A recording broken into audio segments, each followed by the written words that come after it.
Mikoy, dismayado sa nangyari. Bakit humantong pa sa ganito? At sino itong attach na sa isang tao?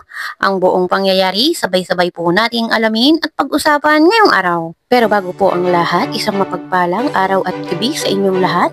May love shoutout sa lahat ng ating listeners, viewers, and subscribers saan mang sulok ng mundo. Mapaludon, Visayas at Mindanao. Lalong-lalo na po sa ating mga kababayang OFW. Kamusta po kayo mga kalingap? Mabuhay po kayo hanggat gusto nyo. At kung bago ka pa lang sa aking munting YouTube channel, huwag ka nang mahiyang mag-subscribe, like, share, and comment. Huwag mo na rin kalimutang i-click ang notification bell nang sa ganon ay updated ka sa aking mga paparating na video. At syempre, patuloy po nating suportahan sina Kalingap Rab at ang ating ama ng Kalingap, ang nag-iisang founder, si Kuya Val Santos Matubang. Kung maaari po ay no skip ads nang sa ganon ay mas marami pa tayong malingap na nangangailangan. At kunting paunawa po kung maaari ay tapusin niyo muna ang kabuuang video nang sa ganon ay akma ang inyong mga komento. Bro, Mikoy, I have isang question lang. So, you have?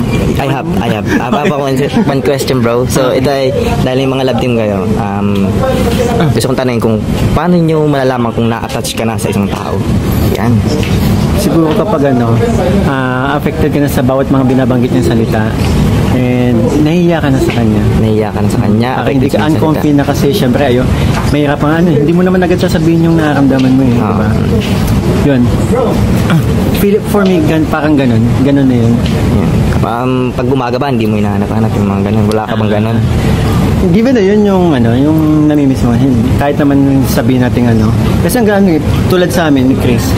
Every time na nagbablog kami, ang ganda ng banding, hindi lang sa amin dalawa ni Chris, sa pati na rin sa buong team ng ni Chris. So kapag namimiss ko yung bawat vlogs namin. Namimiss ko yung kulitan namin. Hinahanap-hanap bro. Grabe sa'yo, hinahanap-hanap. Salamat bro. Salamat.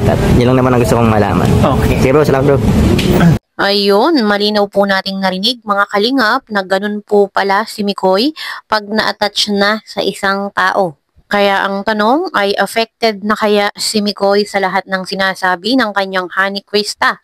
Nandun na ba yung hiyang nararamdaman niya?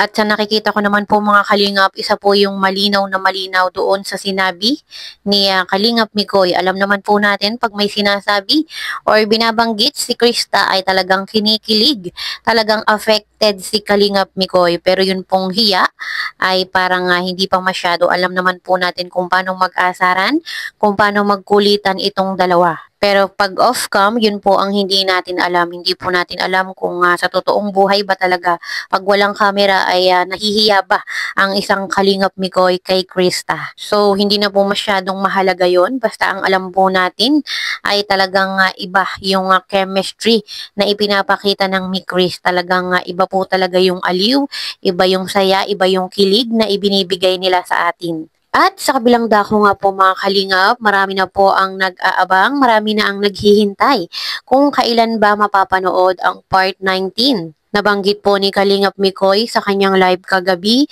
na this week or next week ay mapapanood na po natin at i-upload na ito ni Kalingap Rab. Talagang exciting po mga kalingap ang part 19 dahil ito po yung ating inaabangan. Ang pagkikita po ni Mama Ellen at ni Krista at kahit noon pa po ay talagang nire-request na ni Mama Ellen na makita niya si Krista. At ngayon nga po mga kalingap ay nangyari na yung gustong mangyari ni Mama Ellen. Sobrang naging masaya po si Mama Ellen sa kanyang kakatapos lang na birthday. Kahit po si Kalingap Mikoy talagang sobrang masayang-masaya daw po sa nangyari. Kaya po curious tayong lahat ano ba yung naging reaksyon ni Mama Ellen at ni Krista sa kanilang pagkikita. Yun po talaga yung nakaka-excite panoorin. At sa live po ni Kalingap Mikoy kagabi ay talagang nakakatuwa po yung kanyang mga sinasabi. At sabi nga po niya ay gusto niya nang mag-impake at lumipat dahil po ay inangkin na daw nung bagong anak ni Mama Ellen yung kanyang ina at yung kanyang kwarto. So, ibig sabihin po mga kalingap ay talagang nagkasundo si Mama Ellen at yun pong tinutukoy ni Mikoy na bagong anak, bagong miyembro ng kanilang pamilya.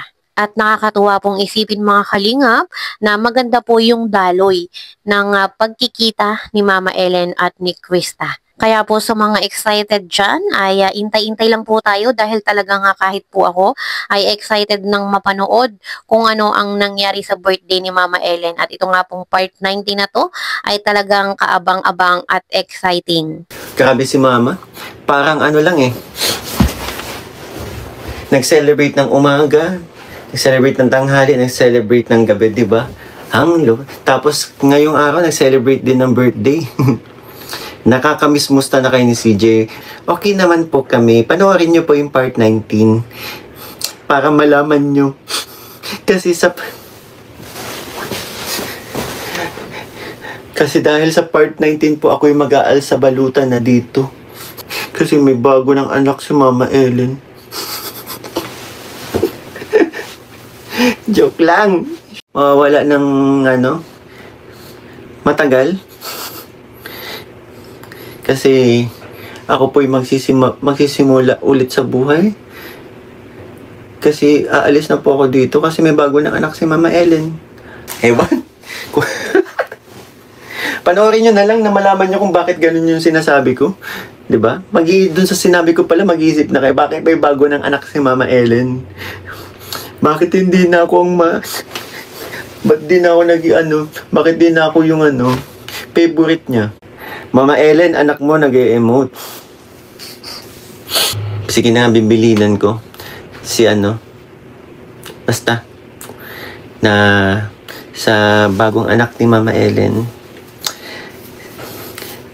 masasabi ko lang na sana ingatan mo si Mama Ellen.